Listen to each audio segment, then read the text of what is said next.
Hello everyone, this is Hengxin Yu from Griffith University School of Engineering, and my student number is 2939188. This video is for the presentation of Engineering Professional Practice Report. My engineer practice started from November 30th, 2015 and finished at February 26, 2016, and was undertaken in the Huaye Design Group, which located at building number 35, number 618, Qingshan Road, Qingdao City, Shandong Province of China, and its phone number is 86532 8706 000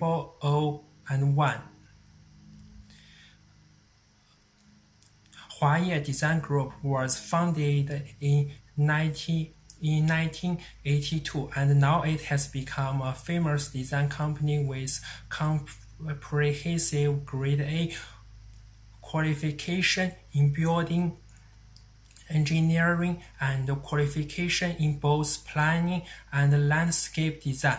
It also has passed the ISO 9001-2008 version of the International Quality System certification.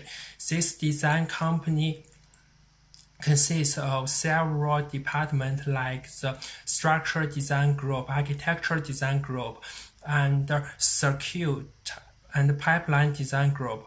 Every department has its own job, but they have to work together to provide high quality service to the clients. I am working in the Structural Design Group. During my professional engineering practice, I work in the Structural Design Group as a structural engineer. My job is mainly about designing and checking the structure of buildings and providing all my minds and work on an CAD drawing to give the guidance to the construction. It is very hard to describe what I have to do as a structural engineer, so I have to give you an example of my job. This example is structural design of a new teaching building in the extension project of Huaye.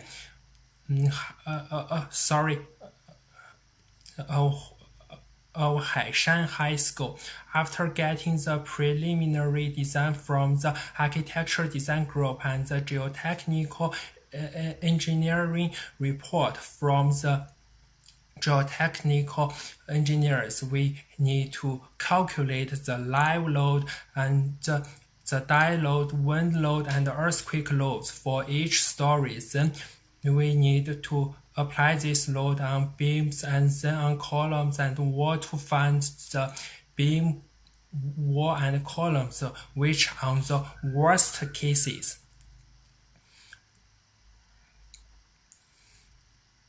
And then design them to make sure they can suffer the load and the moment. And then we add all the load and moment together to get the total loads on the foundation and do the foundation design. All the design should follow the Chinese construction standards. Then put all my design into one software which name is PKPM. This software can be used to do CAD drawing and calculate the load and moment and so on automatically to make sure all the load and moment is okay for my design, and then send my CAD drawing to my partner and the senior engineers to check and sign. After that, it will be sent to the clients, and the drawing verifying verifying institution. They will give us some feedback and we need to make some change on my design and then send the drawing to them until it has been approved. It can be sent to the construction site. And after each stage of the construction done, I have to go to the site to check and do the as-built drawings, which can be a lot of different with construction drawing because some change will be made during the construction part, and sometimes I also need to go to the construction site to explain my design to the construction engineers and workers. In the following part, I will discuss about the engineering techniques, tools, and resources I apply to my engineering professional practice. I will take the most useful one as one example. When I describe my role in this organization, I have referred that the software PKPM, and I almost use it all the time during my practice. PKPM is the most popular engineering software in China, and it supports building structure equipment like water supply and heating, air conditioning, electrical design in one integrated CAD system. PKPM is similar with Auto CAD, which is made up with a series of software, and the most important two parts of it is PK and PM CAD. This PK means the bend and the frame design, while the MCD means computer-aided plan design. With same as 2D design in AutoCAD, PKPM has already have all the Chinese construction standard, which means that I do not need to find the standards I need to use from so many standards, and I only need to put the element of my design details to build a model, and it can tell me whether my design is okay.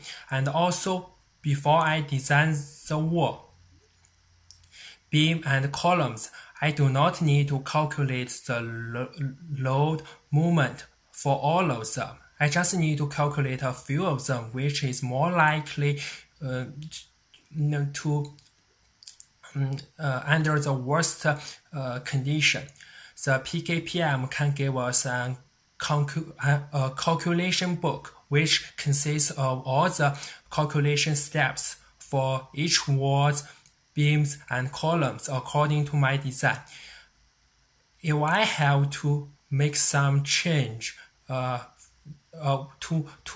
make some change to parts of my design, like I want to move in a wall, I want to change one column, I only need to change it directly on the model and which I built, and it will give me a new calculation books.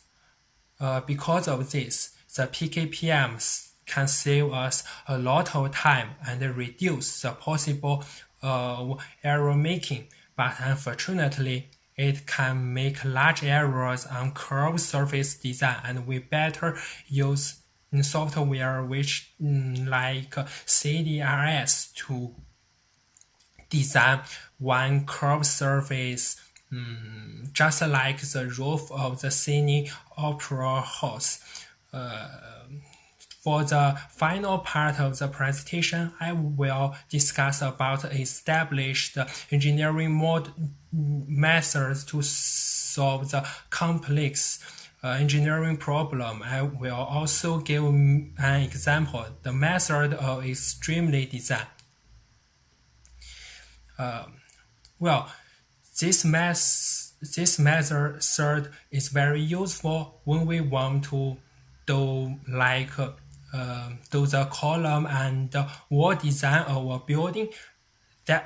which can be a very huge work for a structural engineer without using any engineering software, but through the engineering practice, I find that we do not need to consider every wall and column. We just need to find the wall and the columns under the worst cases, and we use the laws and moments for that cases to do the design, and use the design we do to establish one model.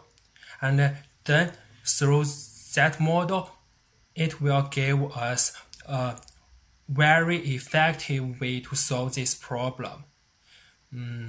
Well, I think this method is widely used in engineering, both in theory and in practice. That's what I learned from my engineering practice. That's all. Thank you.